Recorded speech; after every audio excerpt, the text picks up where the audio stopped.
നമസ്കാരം. എൻ്റെ പേര് വിനായക് നിർമ്മൽ. ഇന്ന് നമ്മുടെ കൂടെയുള്ളത് ഉണ്ണികൃഷ്ണൻ കിടങ്ങൂരാണ്. കഥാകൃത്താണ്, സുഹൃത്താണ്. ഉണ്ണിയുടെ കഥാലോകത്തെക്കുറിച്ചും കഥകളെക്കുറിച്ചും നമുക്ക് കേൾക്കാം.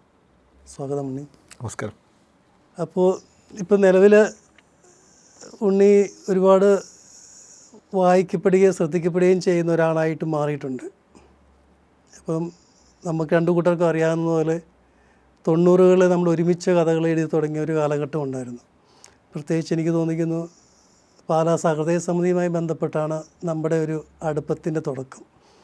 90 കാലഘട്ടമാണെന്നാണ് ഞാൻ അല്ലേ? 90 ഫെബ്രുവരിയിലാണ് ഞാൻ അവിടെ ആദ്യമായിട്ടൊരു കഥ അവതരിപ്പിക്കുന്നത്.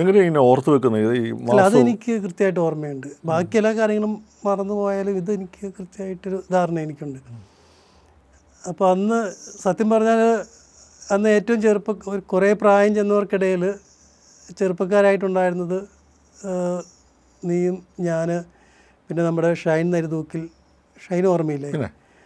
അങ്ങനെ കുറച്ച് 2-3 പേരൊക്കെ ആയിരുന്നു.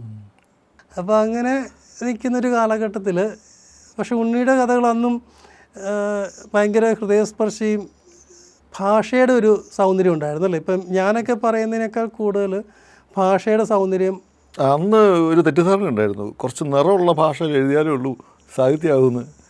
അങ്ങനെയുള്ളൊരു ഇതിലായിരുന്നു. വളരെ സങ്കീർണവും കളർഫുള്ളുമായിട്ട് എഴുതാനുള്ളൊരു ശ്രമമൊക്കെ ഉണ്ടായിരുന്നു. അപ്പോൾ എനിക്ക് ഇപ്പോഴേ നീ അവതരിപ്പിച്ച ഒരു കഥയിൽ ഒരു ഭ്രാന്തി മുത്തശ്ശി ഒരു കഥ ഞാനിപ്പോഴും, ആകാശവാണി വന്ന കഥയാണ് അത്. ഞാൻ അന്നാണ് അവിടെ ആദ്യമാണ് അവതരിപ്പിച്ചാണ് എൻ്റെ വിചാരം. എനിക്ക് പിന്നിലൊരു ചിലമ്പുല. ചിലമ്പുല, കറക്റ്റ് അത് തന്നെ.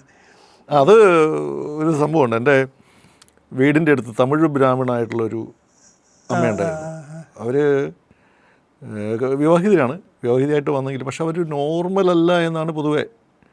എൻ്റെയൊക്കെ ചെറുപ്പത്തിൽ എല്ലാവരുമായിട്ടും വർത്തമാനം പറയും. വഴിയെ അന്ന് ആറ്റിലേക്ക് എല്ലാവരും കുളിക്കാനൊക്കെ പോകുന്ന ചേച്ചിമാരും ഒക്കെ ഇങ്ങനെ പോകുന്ന വഴിക്ക് ഇവരിറങ്ങി നിന്ന് വർത്തമാനം തുടങ്ങിയാൽ നിർത്തില്ല. എന്നോടൊക്കെ കണ്ടു കഴിഞ്ഞാൽ എന്നെ വീട്ടിൽ വിളിക്കുന്നത് കണ്ണാന്നാണ്. അപ്പോൾ കണ്ണ എന്ന് വിളിച്ചിട്ട് വർത്തമാനം വിശേഷങ്ങളും പറഞ്ഞ് തീരില്ല. ഭയങ്കര വാത്സല്യ പെരുമഴയാണ്. ഇതിങ്ങനെ മനസ്സിൽ കിടന്നു. അപ്പോൾ ആ ഒരു കഥാപാത്രത്തിൽ നിന്നാണ് ശരിക്കും ഈ സംഭവം ഉണ്ടായത്. അന്ന് നമ്മളിങ്ങനെ ചുറ്റും ഇങ്ങനെ തപ്പിക്കൊണ്ടിരിക്കില്ലേ എന്തിനെ പറ്റി എന്നെ കാണിച്ചതിനുണ്ട്. നിന്റെ വീട്ടിൽ വന്നപ്പോൾ അല്ല, അവിടെ കൃത്യമായിട്ട് ഞാൻ ഓർക്കുന്നില്ലെങ്കിലും ഒരു വീട് കാണിച്ചു തന്നിട്ട് അതാണ് എന്ന് ഞാൻ കാണിച്ചു തന്നെ ഓർക്കുന്നു. പാരമ്പര്യമായിട്ട് സ്വല്പം ഉന്മാദമുള്ളൊരു ഫാമിലി ആയിരുന്നു. അവരിപ്പോഴും ഇല്ലില്ല, അവർ മരിച്ചിട്ട് വർഷങ്ങളായി. പക്ഷെ അത്രയും ആ കഥകളൊന്നും നീ പൊന്തയിലോ ഇതിനകത്തൊന്നും ഉൾപ്പെടുത്തിയിട്ടില്ലല്ലേ? അന്ന് അതൊക്കെ എഴുത്തിലെ ഒരു വളരെ ശൈശവാവസ്ഥയിലുള്ളൊരു എഴുത്തായിട്ടാണ് എനിക്ക് തോന്നുന്നത്. കാരണം ഇപ്പോൾ അത് കഥ ഒത്തിരി മാറിപ്പോയില്ലേ. ഇപ്പോൾ നമ്മളത് വീണ്ടും ആ കഥ കൊണ്ടുവന്ന് ഇപ്പോൾ ഒരു സമാഹാരത്തിൽ വെച്ച് കഴിഞ്ഞാൽ അതെങ്ങനെ വായിക്കപ്പെടും? കഥ ശരിക്കും മാറിയിട്ടുണ്ടോ? കഥ മാറില്ല, ക്രാഫ്റ്റ് മാറിക്കൊണ്ടിരിക്കും. കാലത്തിനനുസരിച്ച് പറച്ചിൽ മാറിക്കൊണ്ടിരിക്കും. ജീവിതത്തിലെ എല്ലാ സംഭവങ്ങളെല്ലാം എക്കാലത്തും ഒന്ന് തന്നെയായിരിക്കും. പ്രണയം, പക, പ്രതികാരം, അല്ലെങ്കിൽ വിദ്വേഷം. പക്ഷെ ഇപ്പോഴും നമ്മളെ നല്ല കഥകളെക്കുറിച്ച് പറയുമ്പോൾ നമ്മൾ റെഫറൻസ് ചെയ്യുന്നത് പഴയ കാരൂരും ഉറൂബും അല്ലേ, അങ്ങനെ കഥകളൊക്കെ അല്ലേ? പക്ഷെ അടുത്ത കാലത്തൊരു ഏതെങ്കിലും ഒരു കഥാകൃത്ത്, എല്ലാവരും നല്ല മികച്ച ക്രാഫ്റ്റുള്ള പുതിയ കാലത്തെ എഴുത്തുകാരാണെന്ന് പറയുമ്പോഴും എനിക്ക് തോന്നിക്കുന്നത് നമ്മളൊരു നല്ല കഥയെക്കുറിച്ച് പറയുമ്പോൾ ഈ പഴയ തലമുറയിൽപ്പെട്ട കഥകളാണ് നമ്മൾ വീണ്ടും പരാമർശിക്കുന്നത്. അതെ, ഒരു 1-2 കാര്യങ്ങൾ ഞാൻ പറയാം. ഒന്ന്, മനുഷ്യനൊരു പൊതുവേ സ്വഭാവമുണ്ട്. ഇപ്പോൾ കാരണവന്മാർ പറയും ഞങ്ങളുടെയൊക്കെ ചെറുപ്പത്തിൽ എന്നതായിരുന്നു എന്ന് പറഞ്ഞ ഒരു നൊസ്റ്റാൾജിക് സൗന്ദര്യം സൂക്ഷിക്കുന്ന കുറേ ആൾക്കാരുണ്ട്. പഴയതെല്ലാം നല്ലതായിരുന്നു, പക്ഷേ പഴയത് മോശമായിരുന്നു എന്നല്ല അർത്ഥം. പഴയ പുസ്തകങ്ങളാകട്ടെ, കഥാപ്രസംഗങ്ങളാകട്ടെ, പാട്ടുകാരാവട്ടെ, മനോഹരമായി പാടിയിരുന്നവർ, മനോഹരമായി കഥ പറഞ്ഞിരുന്നവർ, എഴുതിയിരുന്നവരൊക്കെ ഉണ്ട് പണ്ട്. എക്കാലത്തും കുറേ നല്ല ആൾക്കാരുണ്ടാവും, നല്ല സൃഷ്ടികളുണ്ടാവും, നല്ല കലാകാരന്മാരുണ്ടാവും. അക്കൂടെ തന്നെ മികച്ചതല്ലാത്തതോ അല്ലെങ്കിൽ നിലനിൽക്കാത്തതോ ആയിട്ടുള്ള രചനകൾ, കലാപ്രവർത്തനങ്ങളെല്ലാം ഉണ്ടാവും. ഒരു കാലത്ത് സാംബശിവൻ എന്ത് ഗംഭീരമായി കഥ പറഞ്ഞിരുന്നു. അക്കൂട്ടത്തിൽ കഥ പറഞ്ഞിരുന്നത് എത്ര പേരുണ്ട്? ഇന്ന് ഓർമ്മിക്കപ്പെടുന്നത് മുൻ തലമുറകളാണെങ്കിലും അല്ലെങ്കിൽ വേറെ സോഷ്യൽ മീഡിയയിലോ എവിടെയെങ്കിലും റെക്കോർഡ് ചെയ്തപ്പെട്ട് സൂക്ഷിച്ച് വീണ്ടും കേൾക്കുന്നതിലാണെങ്കിലും സാംബശിവനോട് നിലനിൽക്കുന്ന സമകാലികരുണ്ടോ? അപ്പം എക്കാലത്തെയും മികച്ചതെന്നോ അല്ലെങ്കിൽ തലമുറകളിലേക്ക് കടന്നു പോകുന്നതെന്നൊക്കെ പറയുന്ന കുറേ സംഭവങ്ങൾ എല്ലാ സൃഷ്ടികളിലും, എല്ലാ എഴുത്തിലും, എല്ലാ കലാപ്രവർത്തനങ്ങളിലും ഉണ്ടാകുമെന്ന് എനിക്ക് തോന്നുന്നു. അല്ലാതെ പഴയത് മോശമാണെന്നോ പഴയത് നല്ലതാണെന്നോ അല്ലെങ്കിൽ ഇപ്പോഴത്തെ മോശമാണെന്നോ ഇപ്പോഴത്തെ നല്ലതാണെന്നോ പറയാൻ പറ്റുന്നു.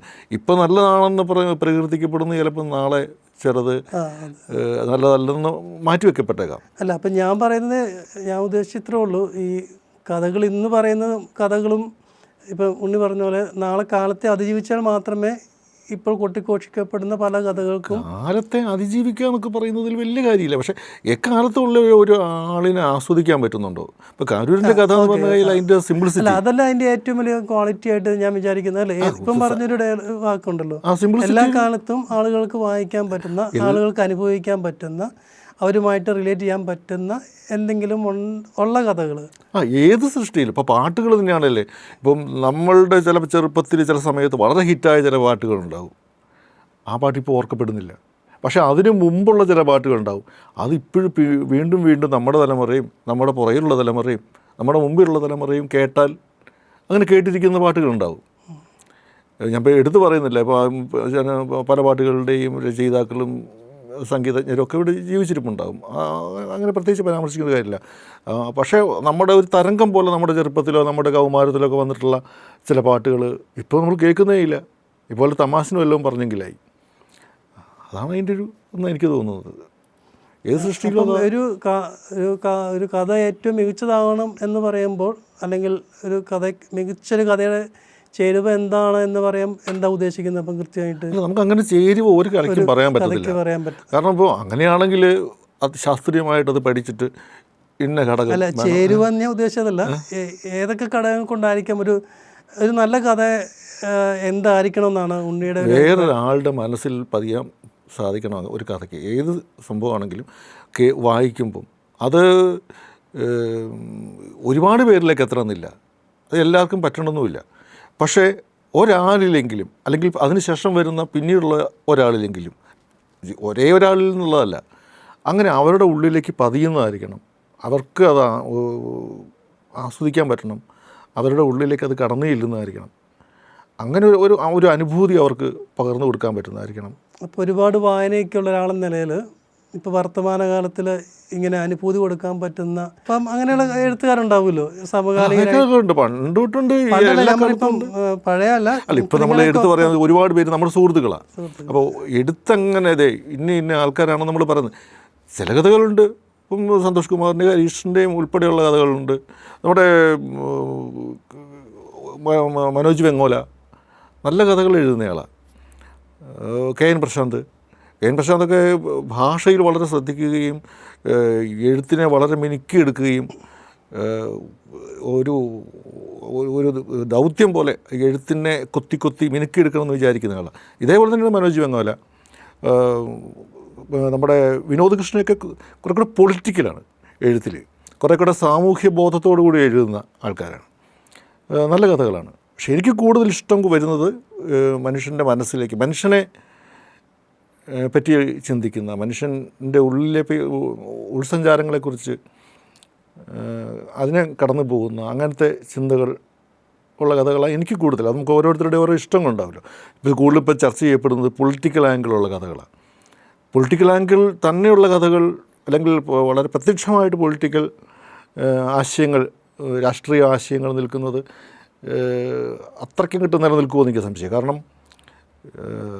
പലപ്പോഴും ജീവിതത്തിൽ അനിവാര്യമായ കാര്യമാണ്, ഒഴിവാക്കാൻ പറ്റാത്തൊരു കാര്യമാണ് ഈ പൊളിറ്റിക്സ്. പക്ഷേ പൊളിറ്റിക്സ് അത് എങ്ങനെയാണ് വർക്ക് ചെയ്യുന്നത് എഴുത്തിൽ അല്ലെങ്കിൽ രാഷ്ട്രീയ ആർട്ടിൽ എന്നുള്ളത് ഒരു ചിന്തിക്കേണ്ട കാര്യമാണെന്ന് എനിക്ക് തോന്നുന്നത്. ഇപ്പം പ്രത്യക്ഷ രാഷ്ട്രീയങ്ങൾ, കക്ഷി രാഷ്ട്രീയം അല്ലാത്ത തന്നെ ഒരുപാട് ആശയങ്ങൾ എഴുത്തിൽ പലരും കൊണ്ടുവരാറുണ്ട്. അധികാര രാഷ്ട്രീയം, ഫാസിസം എന്നൊക്കെ പ്രത്യക്ഷമായിട്ട് പറഞ്ഞുകൊണ്ട്. അപ്പോൾ ഞാൻ ആലോചിക്കാറുണ്ട്, പണ്ട് ഞാൻ വായിച്ചിട്ടുള്ളൊരു കഥയുണ്ട്, എഴുത്തുകാരനെ ഞാൻ മറന്നുപോയി. ഒരു ബസ് ഒരു വളരെ ജനവാസം കുറഞ്ഞ ഒരു പ്രദേശത്തേക്ക്, ഒരു ഗ്രാമത്തിലേക്ക് പോകുന്ന ഒറ്റ വാഹനം, ബസ്സാണ്.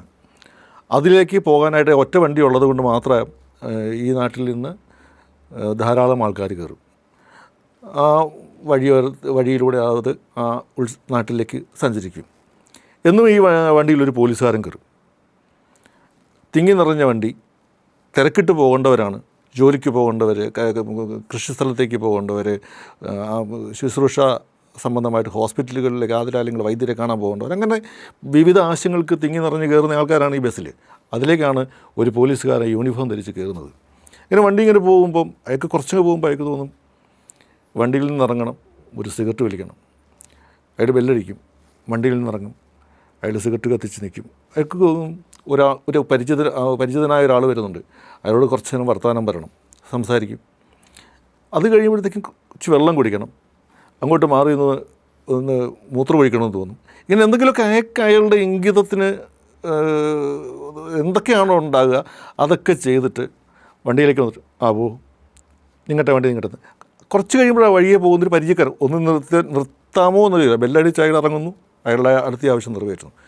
ഇളുകർ ഇത് നമുക്ക് സെപ്പറേറ്റ് ഒരു കഥയായി. ഒരു ഗ്രാമത്തിലെ പഴയ തമിഴ് സിനിമയിലെ നായികയെ പീഡിപ്പിക്കാൻ ചെല്ലുന്ന, അല്ലെങ്കിൽ സ്വന്തം ആവശ്യത്തിന് അവിടെ ചെന്നിട്ട് ഇഷ്ടപ്പെട്ട സാധനം ഒരു വീട്ടിൽ നിന്ന് എടുത്തുകൊണ്ട് പോകുന്ന, അധികാര പ്രമാണിത്വം കാണിക്കുന്ന അല്ലെങ്കിൽ ഒരു മുഷ്കനായ പോലീസുകാരൻ്റെ കഥ പോലെ നമുക്ക് വായിക്കാം. പക്ഷേ ഇത് ശരിക്കും അധികാര രാഷ്ട്രീയത്തിൻ്റെ കഥയാണ്. ഇങ്ങനെ കഥയെ, ഈ ആർട്ടിനെ വേറൊരു രീതി പറയണം എന്നാണ് ഞാൻ പലപ്പോഴും ആഗ്രഹിക്കുന്നത്. അങ്ങനത്തെ സാധനങ്ങൾ വായിക്കാനാണ് എനിക്കിഷ്ടം. ഉണ്ണിയുടെ കഥകളിലും പലതരം രാഷ്ട്രീയം ഉണ്ടല്ലോ അല്ലേ? ഒരു രാഷ്ട്രീയം നമ്മൾ ബോധപൂർവ്വം ചെയ്യുന്നില്ല. ബോധപൂർവ്വമില്ലെങ്കിലും അതിൻ്റെ ഒരു എന്താ പറഞ്ഞ അതിൻ്റെ അടിയിലൊരു രാഷ്ട്രീയം ഉണ്ടല്ലോ. അത് എന്തിൻ്റെ അടിയിലും രാഷ്ട്രീയം ഉണ്ടാകും. ശരിക്കും ജീവിതത്തിലെ എല്ലാ ബന്ധങ്ങളുടെയും രാഷ്ട്രീയം എന്ന് പറയുന്നത് ഇത് പൊളിറ്റിക്കൽ പാർട്ടി അല്ല, അല്ലാതെ ഒരു രാഷ്ട്രീയമില്ല. ഞാൻ ഏതെങ്കിലും പൊളിറ്റിക്കൽ ജീവിതത്തിന് തന്നെ രാഷ്ട്രീയം ഉണ്ടല്ലോ. നമ്മളൊരു കാര്യം പ്രവർത്തിക്കുമ്പം നമ്മുടെ കുടുംബ ബന്ധങ്ങൾക്കിടയിൽ, നമ്മുടെ സൗഹൃദങ്ങൾക്കിടയിൽ, നമ്മുടെ സാമൂഹ്യ ബന്ധങ്ങൾക്കിടയിൽ, അയൽക്കാരുമായിട്ടുള്ള ബന്ധങ്ങളിൽ, നമ്മൾ മാർക്കറ്റിൽ പോയി അവരുമായിട്ട് ഇടപെടുന്നതിലൊക്കെ നമ്മളറിയാത്തൊരു തരം രാഷ്ട്രീയം പ്രവർത്തിക്കുന്നുണ്ട്. നമ്മൾ രാഷ്ട്രീയ ജീവിയാണ് എന്ന് എത്രയൊക്കെ പറഞ്ഞാലും നമുക്ക് ബോധപൂർവം അല്ല. അത് ഒരു ജീവി എന്ന നിലയിൽ, മനുഷ്യജീവി എന്ന നിലയിൽ ചിന്തിക്കുന്ന ഒരു ജീവിയാണല്ലോ മനുഷ്യൻ. സ്വാഭാവികമായിട്ടും അതുണ്ടാകും. അപ്പോൾ നമ്മളത് എഴുതുമ്പോൾ അത് സ്വാഭാവികമായിട്ടും വരും കുറച്ചൊക്കെ. അത് അനിവാര്യമാണ്, അത് സംഭവിക്കും. പിന്നെ കുറച്ച് മുമ്പ് പറഞ്ഞ കൂട്ടത്തിൽ എസ് ഹരീഷിൻ്റെ പേര് പറഞ്ഞല്ലോ. ഒരുപക്ഷെ പ്രേക്ഷകർക്ക് അറിയില്ലായിരിക്കാം, എസ് ഹരീഷും ഉണ്ണികൃഷ്ണൻ കടങ്ങൂരും ബന്ധുക്കളാണ്, ചേട്ടത്തിയുടെയും അനിയത്തിയുടെയും മക്കളാണ്. അപ്പോൾ ഈ ഹരീഷിൻ്റെ ഏതെങ്കിലുമൊക്കെ രീതിയിലുള്ള എഴുത്തിൻ്റെ നിങ്ങളെങ്ങനെയാണ് അതിൻ്റെ ചർച്ചയിലോ എന്തെങ്കിലുമൊക്കെ അങ്ങോട്ടും ഇങ്ങോട്ടും കൊടുക്കൽ വാങ്ങലുകളോ അങ്ങനെ എന്തെങ്കിലുമൊക്കെ? അങ്ങനെ പറയാൻ പറ്റത്തില്ല. ഞങ്ങൾ ചെറുപ്പം തൊട്ടേ ഒരു വയസ്സിൻ്റെ വ്യത്യാസമുള്ള ചേട്ടനാണ് ഞാൻ. അപ്പം ഉണ്ണിയാണ് മൂത്തത്? ഞാനാണ് മൂത്തത്. അപ്പോൾ ഞങ്ങൾ ഒരുപോലെ വളർന്നവരാണ്. ഇപ്പം ദൂരമുണ്ട്, അവൻ നീണ്ടുവരും, ഞാൻ കടങ്ങൂരുമാണ്. പക്ഷേ കുറേ കാലത്തിന് ശേഷമാണ് ഹരീഷ് എഴുതി തുടങ്ങി അല്ലേ? ഉണ്ണി ആദ്യം എഴുതി തുടങ്ങിയെങ്കിലും ഞാൻ ആദ്യം എഴുതി. അപ്പോൾ ആദ്യം എഴുതി പറഞ്ഞു കഴിഞ്ഞാൽ സ്കൂൾ കുട്ടിയാകുമ്പോൾ എഴുതി. പക്ഷേ ഇവൻ അസാമാന്യ വായനയായിരുന്നു. ഇവനെ അധികം മിണ്ടാട്ടൊന്നുമില്ല. ഈ ബന്ധുക്കളും സുഹൃത്തുക്കളും ഒക്കെ ആയിട്ടുള്ളതിൽ ഏറ്റവും കൂടുതൽ അടുപ്പമുള്ളത് എന്നോടായിരുന്നു. എൻ്റെ കൂട്ടുകാരധികം ഉണ്ടായിരുന്നു എന്ന് എനിക്കറിയത്തില്ല. അവിടെ വീട്ടിൽ ചെല്ലുമ്പോഴത്തേക്കും കുറേ പുസ്തകങ്ങൾ നിരത്തിയിട്ട് അതിനകത്ത് അടയിരിക്കുന്നൊരു സ്വഭാവമായിരുന്നു. അപ്പം അവിടെ ചെന്ന് കഴിഞ്ഞപ്പോൾ എന്നോട് ധാരാളം സംസാരിക്കും. പൊതുവേ ഹരീഷ് അധികം മിണ്ടില്ലാത്ത ആളാണെന്നാണ് വീട്ടിലും നാട്ടിലുള്ളവരും ഒക്കെ. പാവം ജീവി എന്നുള്ള നിലയിലാണ് കണ്ടുകൊണ്ടിരുന്നത്. വലിഞ്ഞ് ഈ അടുത്ത കാലത്ത് അവൻ സോഷ്യൽ മീഡിയയിൽ പഴയൊരു ഫോട്ടോ ഒക്കെ ഇട്ടിട്ടുണ്ടായിരുന്നു. അവന് ഈ തോമസ് മുണ്ടശ്ശേരി അവാർഡ് കിട്ടിയ കാലത്ത്. അപ്പോൾ ഞാനത് പോസ്റ്റ് ചെയ്യുന്നു, ഞാനത് പോസ്റ്റ് ചെയ്യുമെന്ന് പറഞ്ഞ് കണ്ടിട്ട് പോസ്റ്റ് ചെയ്യുമെന്ന് പറഞ്ഞപ്പോൾ എന്നെ മറികടന്നവനത് പോസ്റ്റ് ചെയ്തു. അല്ലെ അവർ നാണം കെടുത്താമെന്നാണ് ഞാൻ വിചാരിച്ചിരുന്നത്.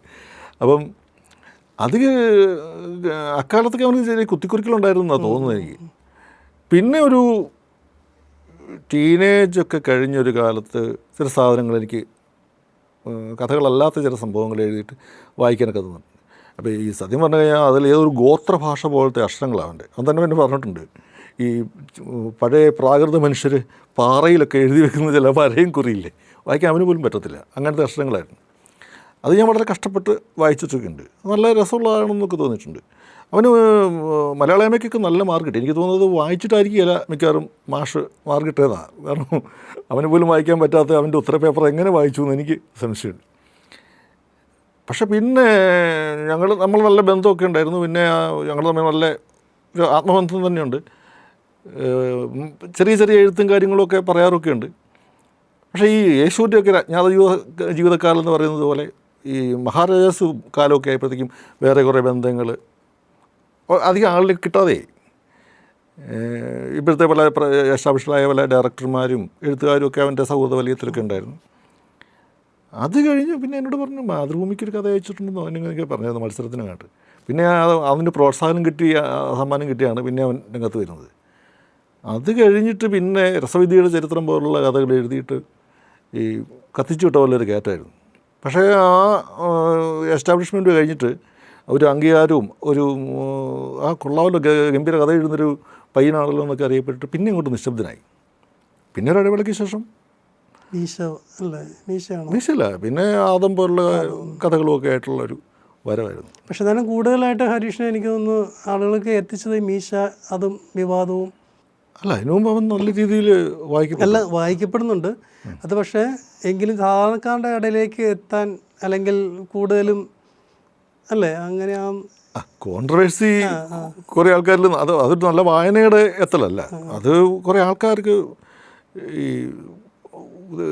ഒരിടത്ത് ചീത്തവിളി കേൾക്കുമ്പോഴത്തേക്ക് അത് ആരെയാണ് വിളിക്കുന്നതെന്നൊക്കെ അന്വേഷിച്ച് പോകുന്നത് പോലെ വായനയായിട്ട് ബന്ധമില്ലാത്തവരും ഹരീഷിനെ അറിയും. അങ്ങനെ വളരെ പറഞ്ഞിട്ടില്ല. പക്ഷെ നല്ല വായനക്കാർ ഹരീഷിനെ അതിനു മുമ്പേ തീർച്ചയായും. ഇപ്പം ഉണ്ണി ഒരുപാട് കാലം കൊണ്ട് ഒരു ഗ്യാപ്പ് വന്നതിന് ശേഷം വീണ്ടും ഹോംവർക്ക് ചെയ്ത് വായിച്ചും തിരുത്തി എഴുതിയും മാറ്റി എഴുതിയും ഒക്കെയാണ് അല്ലേ ഈ ക്രാഫ്റ്റിൻ്റെ പുതിയൊരു ക്രാഫ്റ്റ് ഉണ്ടാക്കി, പുതിയൊരു ഭാഷയും. അങ്ങനെയല്ല, നമുക്ക് വായന എന്നെ സംബന്ധിച്ച് വായനയെ ഞാൻ ഒരിക്കലും വിട്ടുകളഞ്ഞിരുന്നില്ല. നമ്മൾ കണ്ടിന്യൂസ് ആയിട്ട് വായിച്ചുകൊണ്ടിരുന്നാൽ ഉണ്ടാകുന്ന മാറ്റങ്ങൾ നമ്മളിൽ സ്വാഭാവികമായിട്ടും ഉണ്ടായിക്കൊണ്ടിരിക്കും. കഥയിൽ എന്താണ് മാറ്റം എന്നുള്ളത് നമ്മൾ ബോധപൂർവ്വം അന്വേഷിക്കേണ്ടി വരില്ല. ഇപ്പോൾ പഴയ സിനിമ നമ്മൾ കണ്ടുകൊണ്ടിരുന്നതല്ലേ, നമ്മൾ കണ്ടിന്യൂസ് ആയിട്ട് സിനിമ കണ്ടുകൊണ്ടിരിക്കുകയാണെങ്കിൽ എപ്പോഴാണ് സിനിമയിൽ മാറ്റം ഉണ്ടായത് നമ്മൾ അന്വേഷിക്കില്ല. പക്ഷേ അതിനകത്തുണ്ടായിട്ടുള്ള മാറ്റം നമ്മൾ അറിയാതെ നമ്മളുള്ളിലേക്ക് കടന്നു വരും. നമ്മൾ സിനിമയെ പറ്റി എഴുതുകയാണെങ്കിൽ അല്ലെങ്കിൽ ഒരു സിനിമ എഴുതുകയാണെങ്കിലും സിനിമയെ പറ്റി എഴുതുകയാണെങ്കിലും അന്നത്തെ സിനിമയിൽ നിന്ന് ഇന്നത്തെ സിനിമയിൽ എന്ത് മാറ്റമുണ്ടായി എന്ന് വ്യക്തമായിട്ട് എഴുതേണ്ട കാര്യമില്ല. അത് സ്വാഭാവികമായിട്ട് ആ മാറ്റത്തെക്കുറിച്ച് നമ്മൾ എഡിറ്റിങ്ങിനെക്കുറിച്ചായിക്കോട്ടെ, ഡയറക്ഷനെക്കുറിച്ചായിക്കോട്ടെ, അഭിനയത്തെക്കുറിച്ചായിക്കോട്ടെ. പക്ഷേ അതേ സമയത്ത് മുമ്പേ പറഞ്ഞതുപോലെ ഒരു കാര്യമുണ്ട്, ഇന്നത്തെ നാച്ചുറലായിട്ട് അഭിനയിക്കുന്നത് പോലെ അന്ന് നാച്ചുറലായിട്ട് അഭിനയിച്ചിരുന്ന ശങ്കരാടിയെപ്പോലുള്ള ആൾക്കാരുണ്ട്. നാച്ചുറലിസം എന്ന് അഭിനയത്തിലെ ഒരു സ്വാഭാവികത ഇന്നാണുള്ളത്, ബിഹേവ് ചെയ്യുക എന്ന് പറയുന്ന സമ്പ്രദായം ഇന്നാണുള്ളതെന്ന് പറയുമ്പോൾ അന്നത്തെ ഗംഭീരമായി പെർഫോം ചെയ്തിരുന്ന ശങ്കരാടിയെ നമ്മൾ മറന്നു പോകരുത് എന്ന് പറഞ്ഞ പോലെ എഴുത്തിലുള്ളൊരു സംഭവമുണ്ട്. ഈ കണ്ടിന്യൂസ് ആയിട്ടുള്ള വായനയുണ്ടെങ്കിൽ, ആ സമ്പർക്കം ഉണ്ടെങ്കിൽ നമുക്ക് അത് സ്വാഭാവികമായിട്ട് എനിക്ക് ഹോംവർക്ക് വേണ്ടി വന്നില്ല. എന്നെ സംബന്ധിച്ച് ഞാൻ എഴുതുന്നില്ല. എൻ്റെ എഴുത്ത് വിട്ടുപോയ ഒരു 10-15 വർഷം ഉണ്ടായിരുന്നു, ഫിക്ഷനോ കഥയോ ഒന്നും ഇല്ലാത്ത കാലം. പക്ഷേ ആ കാലത്ത് എനിക്കുണ്ടായിരുന്ന ഏറ്റവും വലിയൊരു സന്തോഷം എന്താണെന്ന് വെച്ചാൽ ഞാൻ എല്ലാ കഥകളും വായിക്കും.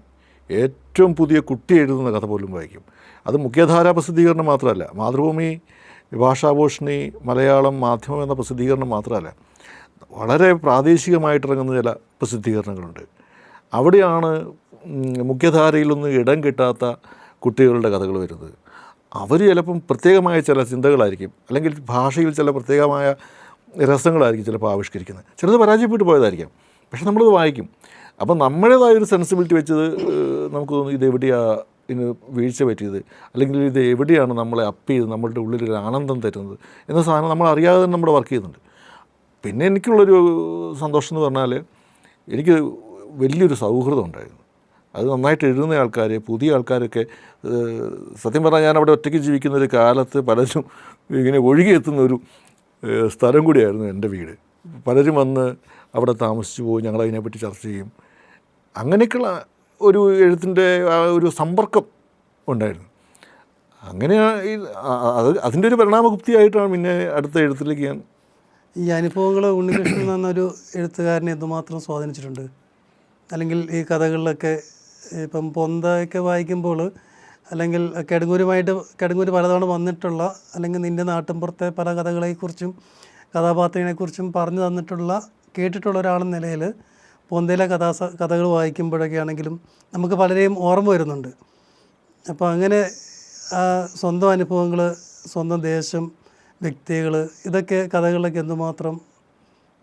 അത് രസകരമെന്ന് വെച്ചാൽ എൻ്റെ ഭാര്യ അറിയാമല്ലോ സാൾട്ടിനെ. അപ്പോൾ ഭാര്യ ഇടയ്ക്ക് പറയും, ഇങ്ങനെ എഴുതുവാണെങ്കിൽ ഞാൻ കിടങ്ങൂർക്കധികം വരത്തില്ല, ആൾക്കാർ കയ്യോ കാലോ തല്ലി പിടിക്കും എന്ന് പറയും. അപ്പോൾ സത്യം പറഞ്ഞാൽ ഞാൻ ആരെപ്പറ്റി അങ്ങനെ പ്രത്യക്ഷത്തിൽ അങ്ങനെ എഴുതാറില്ല. ഞാൻ കൂടുതലെങ്കിലും നമുക്കറിയാം ചില സംഭവങ്ങൾ അതാണ് ഇതാണ് എന്ന് ചില സംശയങ്ങൾ നമുക്ക് അതെല്ലാ എഴുത്തുകാർക്കും ഉണ്ടാവുന്നതായിരിക്കുന്നത്. കാരണം നമുക്ക് ശൂന്യതയൊന്നും ഉണ്ടാവുന്നില്ല. അപ്പോൾ നമ്മൾ ഒരു സംഭവം ഒരു കഥാപാത്രത്തെ ഉണ്ടാക്കുമ്പോൾ നമ്മൾ കണ്ടിട്ടുള്ള പല ആൾക്കാരുടെ സംയോജനമായിരിക്കും ചിലപ്പോൾ വരുന്നത്. നമ്മളുടെ ഒരച്ഛൻ എന്ന് പറയുമ്പോൾ നമ്മുടെ അച്ഛനായിരിക്കും ഒന്നോ, പിന്നെ നമ്മളുടെ സുഹൃത്തുക്കളുടെ അച്ഛനുണ്ടാവാം, നമ്മൾ വഴി പരിചയപ്പെട്ടിട്ടുള്ള ഒരു വൃദ്ധനായ മനുഷ്യനുണ്ടാവാം, മാർക്കറ്റിൽ നിന്നൊരാളുണ്ടാവും. ഇവരുടെയൊക്കെ സങ്കരയിനമാണ് ഒരു കഥാപാത്രം. അതറിയാതെ ഇങ്ങനെ കയറി വരും. ഒരാളുടെ പെരുമാറ്റ, സംസാരം, ഭാഷ, അങ്ങനെ പല കാര്യങ്ങൾ, അവരുടെ കാഴ്ചപ്പാടുകൾ, ഇതൊക്കെ ചിലപ്പം മാറി മറിഞ്ഞുകൊണ്ടിരിക്കും. ചില കഥകളിലൊക്കെ നേരിട്ട് അറിയാവുന്ന സ്വന്തം സുഹൃത്തുക്കളുടെ പേര് പോലും ഉൾപ്പെടുത്തിക്കൊണ്ട് കഥകൾ എഴുതിയിട്ടില്ലേ? ഉദാഹരണം സിമി മുഹമ്മ എന്നൊക്കെ പറഞ്ഞ് നിരുദ്രവകരമായ രീതിയിൽ അല്ലേ? അത് കുഴപ്പമില്ല, കുഴപ്പമുണ്ടെന്നല്ല ഞാൻ പറഞ്ഞു. അല്ല, അത് കുഴപ്പമില്ലെന്ന് പറഞ്ഞു കഴിഞ്ഞാൽ സിമി മുഹമ്മ മലയാളത്തിൽ അറിയപ്പെടുന്ന ഒരു കാർട്ടൂൺ ചിത്രകാരനാണ്. ഇപ്പം ബാലഭൂമിയിലെ വിക്രു, ഇപ്പം പ്രസിദ്ധീകരിക്കുന്ന മല്ലനുണ്ണി പോലുള്ള ചിത്രകഥകൾ വരയ്ക്കുന്ന ആളാണ്. ചെമ്പകം മുതലുള്ള മാസികയിൽ മുതിർന്നവർക്ക് വേണ്ടി കാർട്ടൂൺ വരച്ചിരുന്നയാളാണ്. ഗംഭീരമായ ഹ്യൂമർ സെൻസ് ഉള്ള ആളാണ്. അത്യാവശ്യം ഭംഗിയായിട്ട് എഴുതുന്നയാളാണ്. എൻ്റെ നല്ല സുഹൃത്താണ് സർവോപരി. അപ്പം പുള്ളിയെപ്പറ്റി എഴുതാനുള്ളൊരു സ്വാതന്ത്ര്യമുണ്ട്. പിന്നെ ആ കഥ ഉണ്ടായതിന് ഒരു പ്രത്യേക സാഹചര്യത്തിലാണ്. ഈ സിമി എന്ന് പറഞ്ഞു കഴിഞ്ഞാൽ ഈ പറഞ്ഞ പോലെ ഒരു പ്രത്യേക ക്യാരക്ടറാണ്. ചില സമയത്ത് അങ്ങോട്ട് വിളിച്ചാൽ മൈൻഡ് ചെയ്യത്തില്ല, ശരി ഇന്ന് ഫോൺ വെക്കും. ചില സമയത്ത് ഇങ്ങോട്ടൊരു വിളിച്ചാൽ ഞാൻ വിചാരിച്ച ഫോൺ വെക്കാൻ പറ്റത്തില്ല, ആശാൻ ഇങ്ങനെ സംസാരിച്ചുകൊണ്ടേയിരിക്കും. അതിപ്പോൾ സ്വന്തം കാര്യമാണെന്നൊന്നുമില്ല, ചിലപ്പോൾ സ്വന്തം എന്തെങ്കിലും പേഴ്സണലായിട്ടുള്ള ടെൻഷനാവാം, വ്യക്തിപരമായ സംഭവങ്ങളൊക്കെ ആവും. ചിലപ്പോൾ നാട്ടിലെ ഏതെങ്കിലും ഒരു വിശേഷമായിരിക്കും, ഒരു കൂട്ടുകാരൻ്റെ കാര്യമായിരിക്കും, ചിലപ്പോൾ അവിടെ നാട്ടിൽ ആർക്കും സംഭവിച്ചൊരു അബദ്ധമായിരിക്കും. അങ്ങനെ സിമി അവിടെ നാട്ടിൽ തുടങ്ങിയൊരു ക്ലബിനെ പറ്റി പറഞ്ഞു. ഈ മുഹമ്മ ഒരു പ്രത്യേക ഏരിയയാണ്. ഞാനവിടെ പോയി താമസിച്ചിട്ടുണ്ട് സിമിയുടെ വീട്ടിൽ. ഭയങ്കര അടുത്ത ബന്ധം. അവൻ്റെ പെങ്ങന്മാരുടെ കല്യാണത്തിന് എല്ലാം 1-2 ദിവസം മുമ്പേ പോയി താമസിക്കുന്ന അടുത്ത സ്ഥല സുഹൃത്തുക്കളുണ്ടായിരുന്നു. ഞാൻ മരിച്ചുപോയ സന്തോഷ് ഫെലീന്, ഒരു ആർട്ടിസ്റ്റ്. അപ്പോൾ ഈ സിമിയുടെ സുഹൃത്തുക്കളെ എല്ലാവരും തന്നെ എനിക്കറിയാം. അവരെല്ലാം ഈ തീരദേശത്തിൻ്റെ സാധാരണ ജീവിതം ജീവിക്കുന്ന ആൾക്കാരാണ്. മീൻ പിടിക്കുന്നവർ, കക്ക വാരുന്നവർ, താഴ്ന്ന ജാതിയിൽ നിന്ന് വന്ന് ശാന്തി പഠിച്ചിട്ട് ക്ഷേത്രങ്ങളിൽ ശാന്തിപ്പണി ചെയ്യുന്നവർ. ഇവരുടെ എല്ലാ അനുഭവങ്ങളിലും ഒരുപാട് രസകരമായ സംഭവങ്ങളുണ്ട്. ഇവരുടെ വൈദ്യത്തിൽ സംഭവങ്ങളുണ്ട്, ഇവരുടെ സൗഹൃദത്തിൽ സംഭവങ്ങളുണ്ട്, ഇവരുടെ കുടുംബത്തിൽ, ദാമ്പത്യത്തിലൊക്കെ രസകരമായ സംഭവങ്ങളുണ്ടാകും. അത് സത്യം പറഞ്ഞു കഴിഞ്ഞാൽ ഞാൻ എഴുതിയില്ലെങ്കിൽ ചിലപ്പോൾ സിമി എഴുതിയേക്കും. ഞാൻ നോക്കി വെച്ചിട്ടുണ്ട്. അപ്പോൾ ഇതിനകത്ത് രസകരമായ ഒരു സംഭവം ഞാൻ പറയാം. അത് അവിടെയുള്ള സംഭവിച്ചല്ല കേട്ടോ, ഇനി കേസ് വല്ലതും കൊടുത്തിക്കില്ലോ. 2 സുഹൃത്തുക്കൾ, എങ്ങനെ എഴുതാതിരിക്കുമെന്ന് പറയണം. 2 സുഹൃത്തുക്കൾ, 2 പേരും തമ്മിൽ വലിയ അടുപ്പമായിരുന്നു. തെറ്റി. ഒരുത്തൻ്റെ കല്യാണം നിശ്ചയിച്ചു. അടുത്തടുത്താണ് വീട്. സദ്യ ഉണ്ണാനായിട്ട് ആൾക്ക് ക്ഷണിക്കപ്പെട്ട അതിഥികളെല്ലാം വന്നിരിക്കുന്നു. ക്ഷണിക്കപ്പെടാത്ത സുഹൃത്ത് അവൻ്റെ വീടിൻ്റെ അതിർത്തിയിൽ ചെറിയൊരു വേല ചെയ്തു. എന്താണെന്നറിയോ? കക്ക അങ്ങോട്ട് പുഴുങ്ങാനിട്ടു. നല്ല മണം, ഉണ്ണാനിരിക്കുന്നവരെങ്ങനെ ഉണ്ണും? ഇതുപോലെ രസകരമായ വൈര്യങ്ങളും ഒക്കെ ചേർന്നൊരു നാട്ടും പറയും കഥ. അപ്പം ഇതൊക്കെ നമ്മൾ കേട്ട് കഴിയുമ്പോൾ എവിടെയും വന്ന് കയറും നമ്മുടെ കഥയിൽ എന്ന് പറയുന്നത് പോലുള്ള ഇതൊക്കെയാണ് നമ്മളുടെ ഇന്ധനം. നമ്മളിങ്ങനെ എനിക്ക് എൻ്റെ ആകെയുള്ള ഇന്ധനം എന്ന് വെച്ചാൽ ഈ ഓർമ്മയാണ്. അത് മാഞ്ഞാൽ തീർന്നു. അപ്പോൾ ഈ പലയിടത്തും കേൾക്കുന്ന ഇതുപോലെ രസകരമായ സംഭവങ്ങൾ, ഇത് വെറും ഹ്യൂമറല്ല, ഇതിനകത്ത് ലൈഫുണ്ട്. ഇത് നമുക്ക് അന്നേരം സ്പാർക്ക് ചെയ്യും നമ്മുടെ ഉള്ളിൽ. അതവിടെ കിടക്കും. ഒരു സംഭവം എഴുതുമ്പോൾ ഇത് തെളിഞ്ഞു വരും. എന്ന് പറഞ്ഞ പോലെ ഇവിടെ ഒരു ക്ലബ്ബ് തുടങ്ങിക്കഴിഞ്ഞപ്പോഴത്തേക്കും രസകരമായ സംഭവമാണ്. അവിടെ ക്ലബ്ബ് തുടങ്ങുന്നു, ഒരാൾ സ്ഥലം കഥയിലെ പോലെയില്ല 5 സെൻറ്റ് അങ്ങോട്ട് സ്പോൺസർ ചെയ്യുന്നു, 5-6 സെൻറ്റ്. അവിടെ അവരതൊരു വലിയ സംഭവമാക്കി എടുക്കുന്നു. പഴയ ചിത്രങ്ങൾ പ്രദർശിപ്പിക്കുക, പഴയ തിയേറ്ററുകളിൽ സിനിമയ്ക്ക് മുമ്പ് വെക്കുന്ന റെക്കോർഡുകൾ വെക്കുക, ആ നൊസ്റ്റാൾജിയ നാട്ടിൽ ഫീൽ ചെയ്യിക്കുക, ചെറിയ ഫീസിന് ഇരുത്തുക, കുറിക്കാൻ കടല കൊടുക്കുക, അന്ന് തിയേറ്ററിൽ പഴയ കാലത്തെ പുനരാവിഷ്കരിക്കുന്ന പോലെ. അങ്ങനത്തെ ഒരു ജീവിതം ജീവിക്കുന്ന ഒരു കൂട്ടായ്മ ഇവിടെ ഉണ്ടായി വന്നപ്പോഴത്തേക്കും അതിനെപ്പറ്റി പറഞ്ഞപ്പോൾ എനിക്ക് കഥ അതിയാതെ തെളിഞ്ഞു വന്നു. അപ്പോൾ സ്വാഭാവികമായിട്ട് അതിനകത്ത് കടം വീട്ടാൻ വേണ്ടി സിനിമയെ കഥാപാത്രമാക്കേണ്ടി വരില്ലേ? ഉണ്ണിയുടെ ഇപ്പം ഈ ചെറുകഥാകൃത്ത് എന്ന രീതിയിൽ ഉണ്ണിയെ അവതരിപ്പിക്കുമ്പോഴും ഉണ്ണിക്ക് ഒരു പ്രൊഫഷൻ എന്ന് പറയുന്നത് ഒരു പക്ഷേ പലർക്കും അറിയില്ലായിരിക്കാം. ജംഗിൾ ബെൽ ക്രിയേഷൻസ് എന്ന് പറഞ്ഞ ഒരു ഫീച്ചർ സിൻഡിക്കേറ്റ് നടത്തുന്നുണ്ട്. നമ്മുടെ മലയാളത്തിലെ കുട്ടികളുടെ പല പ്രസിദ്ധീകരണങ്ങളും ബാലരമ, ബാലഭൂമി പോലെയുള്ള എസ്റ്റാബ്ലിഷായ പല പ്രസിദ്ധീകരണങ്ങളിലും ചെറുകഥകളുടെ ചിത്രകഥകളുടെ സംഭവമൊക്കെ ചെയ്തു കൊടുക്കുന്നത് ഉണ്ണിയാണ്. അതാണ് ഉണ്ണിയുടെ ഒരു എഴുത്തിൻ്റെ മറ്റൊരു പ്രൊഫഷൻ എന്ന് പറയാവുന്ന ഒരു സംഭവം. അപ്പോൾ ഈ ചിത്രകഥകളും ചെറുകഥകളും തമ്മിലുള്ള എന്തെങ്കിലുമൊക്കെ ഒരു ബന്ധമുണ്ടോ? അല്ലെങ്കിൽ ചിത്രകഥകളിൽ നിന്ന് ചെറുകഥകൾ അങ്ങനെ എന്തെങ്കിലും ഒരു സംഭവം പറയാൻ പറ്റുമോ? അല്ലാതെ ഞാൻ ഈ എഴുത്തിൽ നിന്നൊക്കെ സ്വാഭാവികമായിട്ട് അകന്ന് വായനയും ഈ ജോലിയും ഈ ഫീച്ചർ സിൻഡിക്കേഷൻ്റെ വർക്കും ഫീച്ചർ സിൻഡിക്കേഷനിലേക്ക് വളരെ ആഴത്തിൽ ശ്രദ്ധിച്ച് നടന്നൊരു സമയമുണ്ടായി. ഇപ്പം അത്രയില്ല. ആ സമയത്ത് ഒ വി വിജയൻ്റെ കഥ വായിച്ചാൽ പോലും ചിത്രകഥയുടെ എലമെൻ്റ് എവിടെ കിട്ടുമെന്നായിരുന്നു അന്വേഷിച്ചുകൊണ്ടിരുന്നത്. ഏത് മഹത്തായ കൃതി വായിച്ചാലും അതിനകത്തുനിന്ന് കുട്ടികൾക്ക് പറ്റുന്ന ഹ്യൂമറസ് ആയ ഒരു എലമെൻറ്റ് എങ്ങനെ കണ്ടെത്താൻ പറ്റും, ഉണ്ടാക്കിയെടുക്കാൻ പറ്റും എന്നുള്ള ചിന്തയായിരുന്നു അന്ന്. അത് സ്വാഭാവികമായിട്ടും കുറേ ഉപേക്ഷിക്കാൻ ശ്രമിച്ചു. പിന്നെ ഈ വിഷ്വലുണ്ടോ അങ്ങനത്തെ വർക്കുകളും? എങ്ങനെ ഇപ്പം അതിൻ്റെ വർക്കുകൾ നടക്കുന്നില്ലേ? ഉണ്ട്. മലയാളത്തിലെ കുറച്ച് പ്രസിദ്ധീകരണങ്ങളിലും പിന്നെ കേരളത്തിന് വെളിയിലുള്ള മറ്റ് സ്റ്റേറ്റുകളിലെ ചില പല കോവിഡിന് ശേഷം പലതും നിന്നുപോയി കുറച്ച് പ്രസിദ്ധീകരണങ്ങളിലും കണ്ടൻറ്റുകൾ കൊടുക്കുന്നുണ്ട്. കഥകൾ, ചിത്രകഥകൾ, ഇല്ലുസ്ട്രേഷൻസ് ഒക്കെ ചെയ്യുന്ന ഒരു സംഭവമാണ്. നമുക്ക് നമ്മളോട് അസോസിയേറ്റ് ചെയ്യുന്ന കുറേ ആർട്ടിസ്റ്റുമാരുണ്ട്. അതിൽ പ്രധാനപ്പെട്ടയാളാണ് സിമി മുഹമ്മദ്. വളരെ അടുത്ത ആത്മബന്ധമുണ്ടായിരുന്ന വേറെ ആർട്ടിസ്റ്റായിരുന്നു സന്തോഷ് വെളിയന്നൂർ. അദ്ദേഹം ഏതാണ്ട് ഒരു വർഷം മുമ്പ് മരിച്ചുപോയി. അത് വളരെ ആഘാതം സൃഷ്ടിച്ച ഒരു മരണമായിരുന്നു. പിന്നെ സ്ക്രിപ്റ്റ് എഴുത്തിലാണെങ്കിൽ എൻ്റെ കൂടെ ഏതാണ്ട് തുടക്കകാലം തൊട്ട് തന്നെ അസോസിയേറ്റ് ചെയ്ത് നിൽക്കുന്നത് അറിയാമല്ലോ, സംഗീത് സുരേഷ്, പാലക്കാരനാണ്. സംഗീത് പാല എന്ന പേരിലൊക്കെ. സംഗീതമാണ് ശരിക്കും എന്നെ എഴുതാനല്ല, എഴുതിയതൊക്കെ പ്രസിദ്ധീകരിക്കണമെന്നൊരു എനിക്കതിനെക്കുറിച്ചൊരു ധാരണയൊന്നും ഉണ്ടായിരുന്നില്ല. വിനായക നിർമ്മലിനെ ഒരു പ്രസിദ്ധീകരണശാലയിലേക്ക് കൈപിടിച്ച് കൊണ്ടുപോയത് തീർച്ചയായിട്ടും സംഗീതമായിരുന്നു ഞാൻ കേട്ടിട്ടുണ്ട്. അല്ല, ഞാൻ കേൾക്കുക മാത്രമേ ഞാൻ പറഞ്ഞിട്ടുമുണ്ട്, ഞാനത് എഴുതിയിട്ടുമുണ്ട്. കാരണം അത് വലിയൊരു കടപ്പാടാണ് സംഗീതത്തിനുള്ള. അല്ലെങ്കിൽ ഈ എഴുതി വെക്കുന്നതൊക്കെ എന്ത് ചെയ്യണമെന്ന് നമുക്കറിയില്ല. കടപ്പാട് പറയുന്നുള്ളൂ, അതിന് ചിലവീറുമല്ലോ. അല്ല, എനിക്ക് വേറൊരു കാര്യം പറയാനുണ്ട്. എൻ്റെ ജീവിതത്തിലെ വലിയൊരു ശതമാനം ഞാൻ ഉപദേശിച്ച് കളഞ്ഞിട്ടുണ്ട്. അങ്ങനെ ഏറ്റവും കൂടുതൽ വേസ്റ്റ് ആക്കിയിട്ടുള്ളത് വിനായക നിർമ്മൽ എന്ന എഴുത്തുകാരന് വേണ്ടിയിട്ടാണ്. ഈ മനുഷ്യനെ കൊണ്ട് കഥ എഴുതിക്കാൻ വേണ്ടിയിട്ട് ഞാൻ ഒരുപാട് തവണ ഫോൺ വിളിച്ചു. അതിൻ്റെ ഒരു ഇതാണ് ഈ ബുക്ക് ഇറങ്ങി, അമ്മച്ചൂണ്ട എന്ന് പറഞ്ഞ ബുക്ക് ഇറങ്ങാൻ ഒരു കാരണം തീർച്ചയായും ഉണ്ണിയാണ്. കാരണം നിൻ്റെ നിർബന്ധം നന്നായിട്ടുണ്ടായിരുന്നു. പിന്നെ ആ കഥകളൊക്കെ ആദ്യം വായിച്ചതിൽ ഒരാളും ഉണ്ണി തന്നെയാണല്ലോ, ചില കറക്ഷൻസ് പറഞ്ഞതും. പക്ഷെ അതിനപ്പുറത്തേക്ക് പിന്നീട് ഞാൻ പുതിയതായിട്ടൊന്നും ഇപ്പം ചില കഥകളൊക്കെ വായിക്കുമ്പോൾ നമുക്ക് സ്വാഭാവികമായിട്ട് നമുക്ക് തോന്നി, ഇതൊക്കെയാണ് കഥയെങ്കിൽ നമുക്ക് എഴുതാൻ പറ്റുമോ, ഇങ്ങനെയൊക്കെയാണല്ലോ നമ്മൾ എഴുതിയിട്ട് എന്ത് കാര്യം എന്നൊരു തോന്നുന്ന ചില ചിന്ത കാരണം.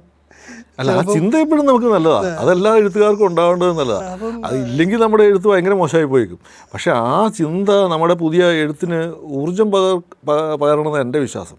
ഒരു ഗംഭീര കഥ എഴുതി പോകും, ഗംഭീര കഥയാണ്, എനിക്കിത് എഴുതാൻ പറ്റിയില്ല, എന്നെക്കൊണ്ട് പറ്റുന്ന വേറെ സാധനം ഞാൻ ചെയ്യും എന്ന് നമ്മുടെ ഉള്ളിലെ ഊർജത്തിൽ നിന്ന്, നമ്മളുടെ അനുഭവത്തിൽ നിന്ന് ഇന്ധനം കണ്ടെത്തി ചെയ്യുക എന്നുള്ളതാണ്. ഏതായാലും ഒന്നുമില്ലായ്മയിൽ നിന്ന് എഴുത്തിലേക്ക് വരുന്ന ഒരാളല്ല, ദീർഘകാലം എഴുത്ത് പരിചയമുള്ള ആളാണ്. എനിക്ക് തോന്നുന്നത് വിനായകനെ സംബന്ധിച്ച് വിനായകൻ വഴിമാറി സഞ്ചരിക്കുക മാത്രമാണ് ചെയ്തത്. എഴുത്തിലേക്ക് വരുന്നതിന് ഒരിക്കലും അതൊരു തടസ്സമാവില്ല എന്ന് എനിക്ക് തോന്നാറുണ്ട്. അതുകൊണ്ടാണ് പലപ്പോഴും ഞാൻ എൻ്റെ ഊർജം ആ നിർബന്ധത്തിന് വേണ്ടി ചെലവഴിക്കുന്നത്. അതിനുള്ള റിസൾട്ട് കിട്ടണം, റിസൾട്ട് വരട്ടെ. പക്ഷെ ഇപ്പോൾ നമുക്കൊരു സേഫ് സോൺ നമ്മൾ പോയിക്കൊണ്ടിരിക്കുകയാണല്ലോ. ആ സെയിം സോണിൽ പോകുന്നതാണ് എല്ലാവരും തകർച്ച എന്നായി തോന്നുന്നത്. കാരണം എന്നെ സംബന്ധിച്ച് എനിക്ക് വേണമെങ്കിൽ എഴുതാതെ പോകായിരുന്നു. എനിക്ക് ഈ കോമിക്സ് രംഗത്ത് കുറച്ചുകൂടെ പണവും ചെലവഴിച്ച് കൂടുതൽ വിശാലമായിട്ട് ചെയ്യാൻ ശ്രമിക്കാമായിരുന്നു. സാമ്പത്തികം ഉണ്ടാക്കാൻ വേണ്ടിയിട്ട് അത്ര വലിയതൊന്നും അല്ലെങ്കിൽ കൂടുതൽ ഏത് വർക്കാണോ ചെയ്യുന്നത്. ഒരു പിച്ചക്കാരൻ പിച്ചയിരിക്കുക എന്ന് പറഞ്ഞാൽ ആദ്യം പിച്ചയിരിക്കുക, അത് കഴിഞ്ഞ് വേറൊരുത്തന്നെ സ്റ്റെപ്പിനായിട്ട് വെക്കുക, പിന്നെ 10,000 പിച്ചക്കാരെ വെക്കുന്ന ഒരു വലിയ പിച്ചക്കാരനാകുക എന്ന് പറയുന്നത് പോലെ ഏത് തൊഴിലും നമുക്ക് വലുതാക്കി എടുക്കാം എന്ന് പറഞ്ഞ പോലെ എനിക്കത് ചെയ്യാമായിരുന്നു. പക്ഷേ ഞാൻ എഴുതണം എന്നുള്ളൊരു ആഗ്രഹം എപ്പോഴും എനിക്ക് എഴുതാൻ പറ്റുന്നില്ലല്ലോ എന്നൊരു വേദന മനസ്സിൽ വലിയ കിടപ്പുണ്ടായിരുന്നു. നല്ല കഥകൾ വായിക്കുമ്പോഴും അടുത്ത സുഹൃത്തുക്കൾ എഴുതുമ്പോഴും അവരുടെ അസൂയല്ല തോന്നുന്നു, എനിക്ക് എഴുതാൻ പറ്റുന്നില്ലല്ലോ എന്നൊരു വേദന. അപ്പം ആ വേദന നമുക്ക് ഉണ്ടെങ്കിൽ നമ്മുടെ എഴുതാനുള്ള ശ്രമം ഉണ്ടാവുമെന്ന് എനിക്ക് തോന്നുന്നത്. ഞാൻ ആ 15 വർഷം എഴുതാതിരുന്നിട്ട് ഒരു ദിവസം സ്കൂട്ടറിൽ നിന്ന് മറിഞ്ഞ് വീണ് കാലൊക്കെ ഫ്രാക്ചറായിട്ട് വെച്ച് കെട്ടി ബാൻഡൊക്കെ ഇട്ട് വീട്ടിലിരിക്കുന്ന സമയത്ത് ഞാൻ വെറുതെ എഴുതി തുടങ്ങിയൊരു കഥയാണ് പൊന്ത എന്ന് പറഞ്ഞ ടൈറ്റിൽ പിൽക്കാലത്ത് മലയാളത്തിൽ വന്നത്. അത് എഴുതുമ്പോൾ അതൊരു കഥയാണെന്ന് പോലും എൻ്റെ മനസ്സിലുണ്ടായിരുന്നില്ല.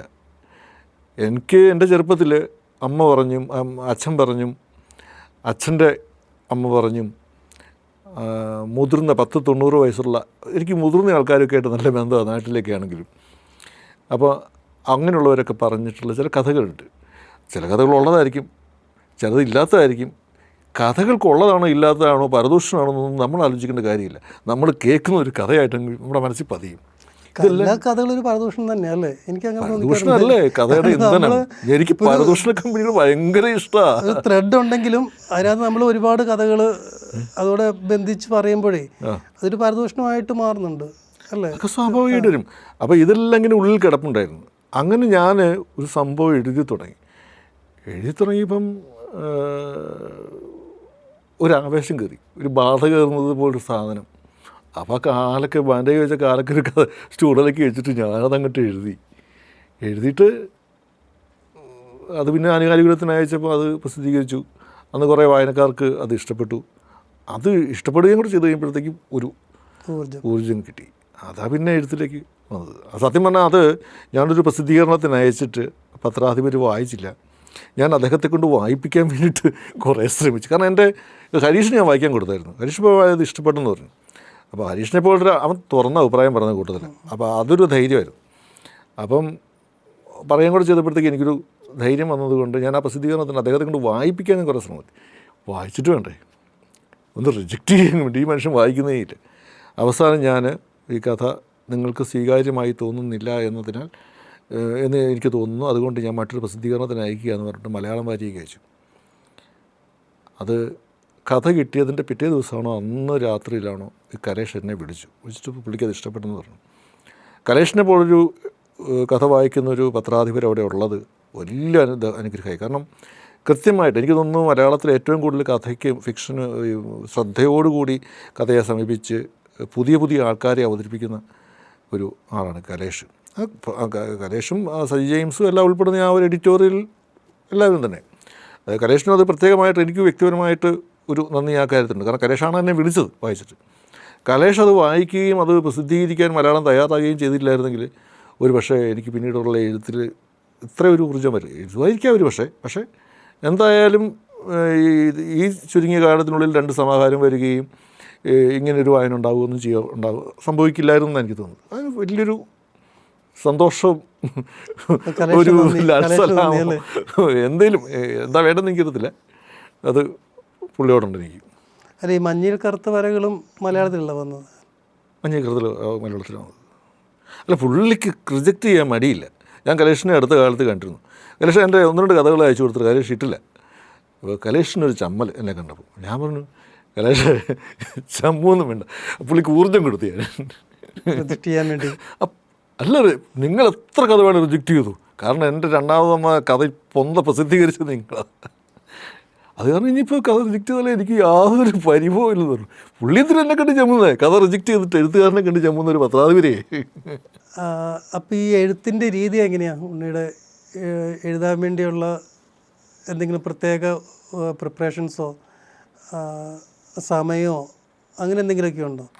കൂടുതലായിട്ട് എഴുത്തുകാരൊക്കെ ഇപ്പം ലാപ്പിലേക്കും ടാബിലേക്കൊക്കെ മാറിയ സാഹചര്യത്തിൽ ഇപ്പോഴും പഴയ എഴുത്ത് അത് തന്നെയാണോ? അത് എങ്ങനെ അതിൻ്റെ എഴുത്ത് രീതികളും കാര്യങ്ങളൊക്കെ? ഞാൻ പൊന്ത എഴുതി തുടങ്ങിയ സമയത്ത് പേപ്പറിൽ ഒക്കെ ആയിരുന്നു.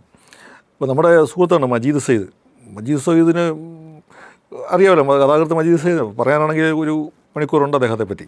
ഗംഭീര കഥ എഴുതുന്ന, നാളെ ചിലപ്പോൾ ഒരു പക്ഷേ മലയാളത്തിൽ അത്ഭുതങ്ങൾ സൃഷ്ടിക്കുന്ന രചനകൾ നടത്താൻ പറ്റുന്ന ഒരു എഴുത്തുകാരനാണ്. ഈ മജീദിനോട് പറയുമായിരുന്നു പുള്ളി എഴുതുന്നതൊക്കെ ഫോണിലാണെന്ന് പറയുന്നത്. അപ്പോൾ എനിക്ക് തോന്നി ഇത് കൊള്ളാമല്ലോ. അങ്ങനെ ഞാൻ എൻ്റെ ഫോണിൽ എഴുതി തുടങ്ങി. ഇപ്പോൾ ഞാൻ ഫോണിൽ എഴുതുന്നത്, എനിക്ക് ടൈപ്പ് ചെയ്യാനൊന്നും അറിയത്തില്ല. ഫോണിൽ ഞാൻ വേണമെങ്കിൽ നോവൽ എഴുതാം, 100 പേജ് വേണമെങ്കിലും എഴുതാം. എനിക്ക് നല്ല സ്പീഡായി ഫോണിൽ എഴുതാനായിട്ട്. ഈ വിരൽ കൊണ്ട് തന്നെ എഴുതും. കുഴപ്പമില്ല. എൻ്റെ വിരൽ കുറച്ച് തേങ്ങ വന്നിട്ടുണ്ട്.